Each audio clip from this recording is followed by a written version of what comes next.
लाडक्या विद्यार्थ्यांनो, पालकांनो आणि शिक्षक बंधू भगिनींनो, देवकृपा अकॅडमी मध्ये आपलं सहर्ष स्वागत आहे. तर आपण भाग 4 मध्ये व्यवस्थितरित्या उकार रस्व च्या माध्यमातून आपण सराव करून घेतला होता. तर आज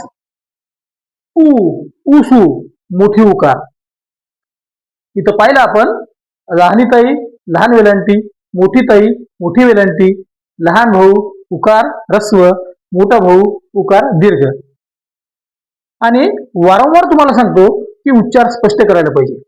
याच्या मागचं माझं उद्देश हे आहे की आपल्याला वाचन व्यवस्थित आलं पाहिजे. नाहीतर आपण पाहतो 4थी 5वीचीच मुलं नाही तर 8वी 10वीचे मुलं सुद्धा वाचताना अडखळतात, अस्खलितपणे वाचत नाही. आणि आपणच आता जर का यावर फोकस दिला, प्रकाश टाकला की आपला उच्चार व्यवस्थित झाला पाहिजे, तर भविष्यामध्ये आपल्याला कोणताही प्रॉब्लेम क्रिएट होत नाही, कुठलीही अडचण येत नाही, कुठलीही यामध्ये समस्या राहत नाही. म्हणजे आपण न अडखळता व्यवस्थितरित्या वाचू शकतो आणि लिहिताना सुद्धा अचूक, ज्याला आपण व्याकरण दृष्ट्या शुद्ध म्हणू, तर अशा तऱ्हेने आपल्या हातून लिखाण सुद्धा होईल. तर ते लिखाण कसं व्हावं, वाचन चांगलं व्हावं, यासाठीच आपला हा प्रयत्न आहे. यासाठी आपण जर का आता बारकाईने जर का याचा सराव केला तर भविष्यामध्ये आपल्याला अडचण येत नाही. म्हणून या दृष्टिकोनातून आपण टप्प्याटप्प्याने आपण बरोबर समोर समोर चालत आहोत. तर तेव्हा ऊस ऊ मोठी उकार, तर याचा आपण सराव करूया. बघा, क मध्ये दीर्घ उकार मिसळूया आपण. याचा उच्चार होते कू. बघा, याचा उच्चार कसा झाला बघा, लहान ताईचा बारकाईने पहा. क मध्ये ई मिसळी की. क मध्ये मोठी मिसळी की. आधीच्या भागामध्ये आपण पाहिलं क मध्ये लहान भाऊ लहान उकार मिसळला कू. आणि आता क मध्ये दीर्घ मोठा भाऊ मोठी उकार मिसळली कू. तर अशा तऱ्हेने की की कू कू हे बारकाईने लक्ष द्या, म्हणजे आपल्याकडून चूक होणार नाही आणि उच्चार सुद्धा व्यवस्थित होईल. वाचताना अडखळणार नाही आणि वाचताना अडखळलं नाही म्हणजे लिहिताना सुद्धा आपल्या हातून चुका होणार नाही. तर क मध्ये मोठी उकार कू, ख मध्ये मोठी उकार खू, ग मध्ये मोठी उकार मिसळी गु असा उच्चार होते. घ मध्ये मोठी उकार मिसळी घू, च मध्ये मोठी उकार मिसळी चू, छत्री छ मध्ये मोठी उकार मिसळी छू, ज मध्ये जहाज मध्ये मोठी उकार मिसळी जू, झबला झ मध्ये मोठी उकार मिसळल्यास झू, टरबूज ट मध्ये मोठी उकार मिसळल्यास टू, ठसा ठ मध्ये मोठी उकार मिसळल्यास ठू. मी सांगतो आणि माझ्या उच्चाराकडे लक्ष द्या, म्हणजे आपल्याकडून मिस्टेक होणार नाही, चुका होणार नाहीत. तर ड मध्ये मोठी उकार मिसळल्यास डू, ढ मध्ये मोठी उकार मिसळल्यास ढू, बाण न मोठी उकार मिसळल्यास लू, त मध्ये मोठी उकार मिसळल्यास टू, ठ मध्ये मोठी उकार मिसळल्यास थू असा उच्चार होतो.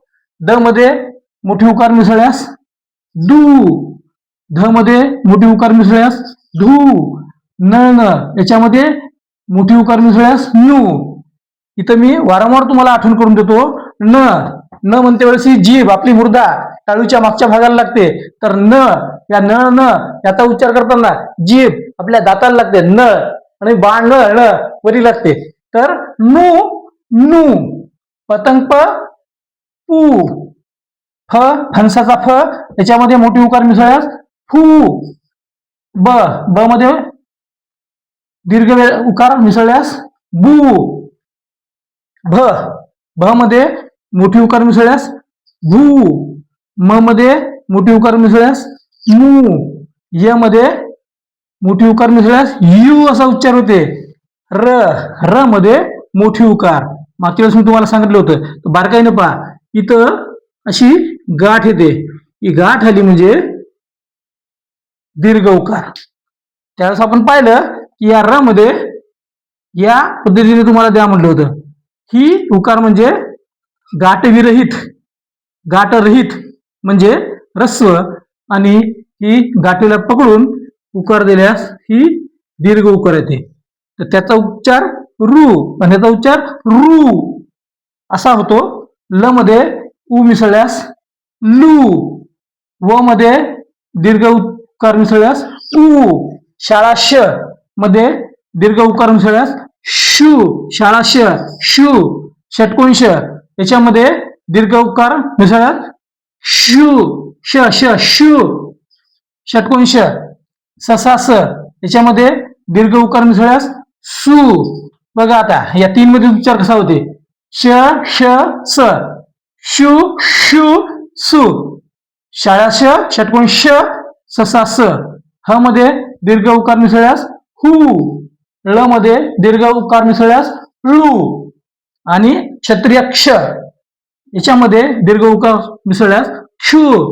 आणि ज्ञानेश्वर ज्ञ मध्ये दीर्घ उकार ऊस ऊ, मोठी उकार ही मिसळल्यास त्याचा उच्चार होतो ज्ञू. तर अशा तऱ्हेने आपण दुसऱ्या भागामध्ये ह्रस्व वेलांटी, तिसऱ्या भागामध्ये दीर्घ वेलांटी, चौथ्या भागामध्ये ह्रस्व उकार, तर या पाचव्या भागामध्ये दीर्घ उकार, अशा तऱ्हेने आपण या अक्षरांचा सराव केला. तेव्हा आपण विद्यार्थ्यांनो जर का घरी व्यवस्थित तयारी केली, सराव केला, तर आपल्या वाचनामध्ये अडथळा निर्माण होणार नाही.